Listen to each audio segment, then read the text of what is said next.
All right, hello, it's Mr. Finley here, and I've got some stuff for trumpets to work on over this weekend. I'm going to review the sounds that we made, and I want you to use this video as a guide to practice and work on that, so that when we come back on Monday, you've got them mastered and you got it down. So we are gonna start out with just the mouthpiece because that's the foundation. The mouthpiece is, if you're not getting a good sound and a good buzz on the mouthpiece, it's going to affect the rest of the instrument. So we want to make sure that we can make good sounds on this mouthpiece. We can buzz on it. Okay. I will also say, if at any point during this video you're like, oh, I'm not getting a sound like that, I want you to go into the bathroom or any place that you have a mirror, and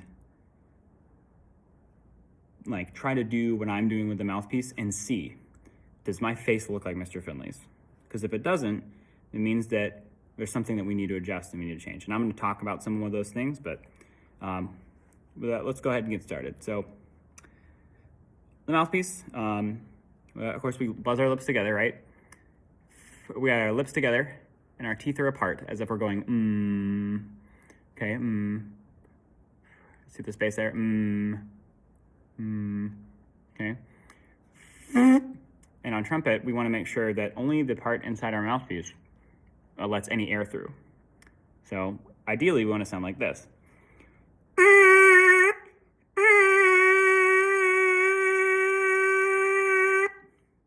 Okay? Go ahead and try that and see if you can get it to sound just like that. Now, I'm going to go over some like possible problems you might have. So if, for instance, your cheeks are puffing out, and it'll look like this,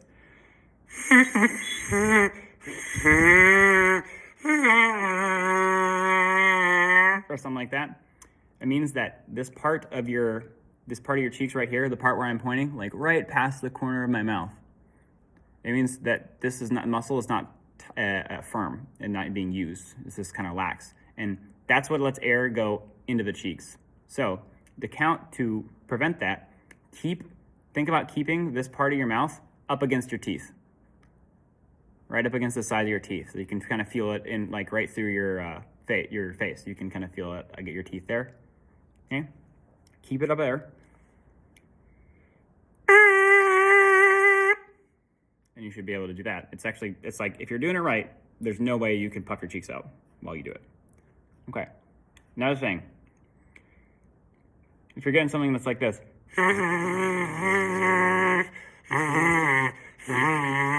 and where it feels like it's like kind of coming out the sides, you can a little closer.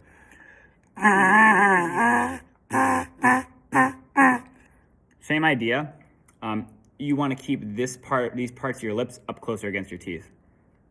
Almost like think about like sealing your lips together like a Ziploc bag, almost like. We don't want the center sealed because we need that to buzz. But I want to seal up the sides. So try blowing air out, just, and then slowly start sealing those lips together until you get something kind of like this. And then you should be able to buzz there. All right? And we did this also, but if you buzz and then take off your mouthpiece, you should still be able to get a sound out. It may not be a pretty sound, but that's what we're looking for. And last thing before we put the mouthpiece back in the instrument, I want to do some sirens, which is just going up and down, changing the pitch of our buzz.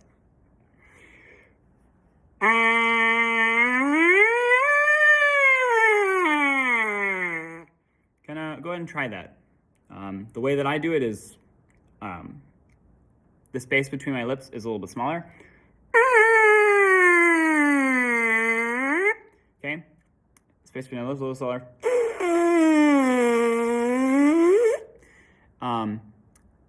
And I can adjust it right there. So go ahead and try that. See if you can get some good sirens.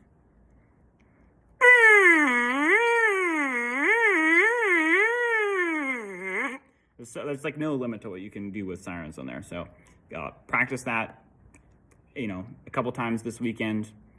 and you'll get better at it each time as long as you can keep working at it. But let's go ahead and put the mouthpiece back in there with a quarter turn to the right, of course. All right, I'll keep it locked in place. Now, hand position on trumpet. Remember, let's go to the left hand first. Ring finger goes in the ring. All right, wrap our pinky around there, put it there. This is less important. But our first and second fingers need to have enough room to fit right around our valves. Kind of see it on this side right here. And our thumb goes in this little thumb saddle. Okay, we get a good handle there.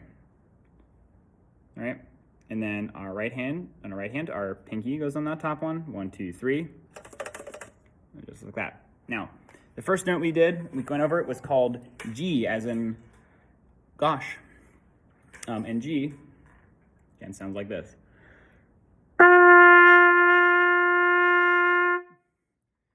And I should add, our playing position while we're playing trumpet should be pretty much like this. Like if I had, I'll use this as an example.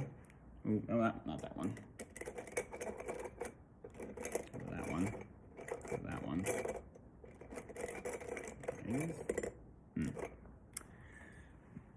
Hold on. Okay. If I use a pencil as an example and I put it in the bell, it would need to stay in the bell. So notice how it's in the bell, but as soon as I tilt it that far, it's going to fall out. So I want you to practice keeping it up there so that we can get a good posture. And this is going to help our neck stay up straight so that our air can flow nice and easily. So no postures, we don't want this. We want it up like that.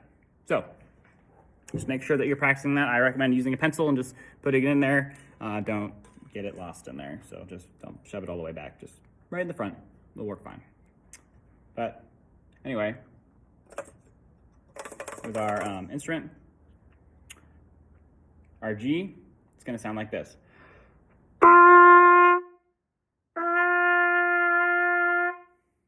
When doing this, you might get a couple different notes. G is no valves pushed down, but when doing this, you might get a couple different notes. You might get this one, and if you get one that sounds like that, it means you're too low. You want to bring it up a little bit by tightening your embouchure and making the space between your lips a little bit smaller, right? Okay, and then you might also get this one.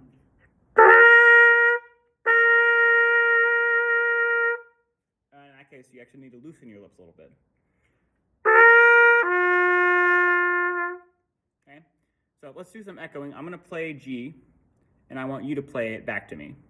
Repeat this and pause this section as many times as you need to, but let's go.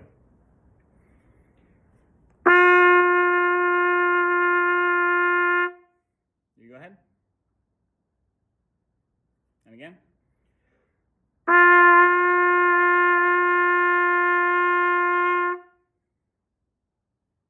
Okay.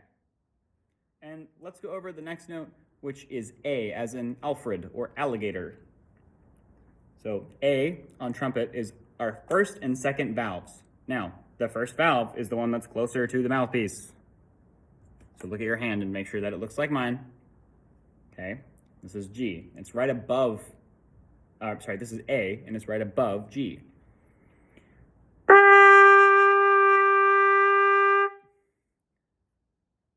Take a second to get that acquainted, and let's do some echoing.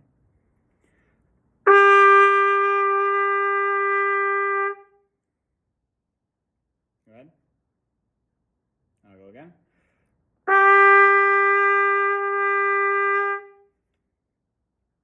Okay.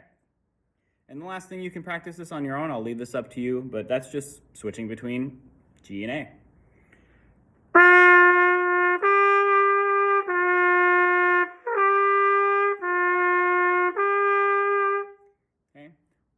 Remember, we want to have a good sound, so really try to aim for the sound that I'm playing. I want you to try to imitate that and have it be as close to that as possible, all right? So if you need to practice any part of this video, go ahead and do so, or re-practice any part of this video, go ahead and do so. But I look forward to seeing you on Monday and seeing, with these notes hopefully under our belt. So I don't have anything else, but I will see you on Monday. Have a great weekend.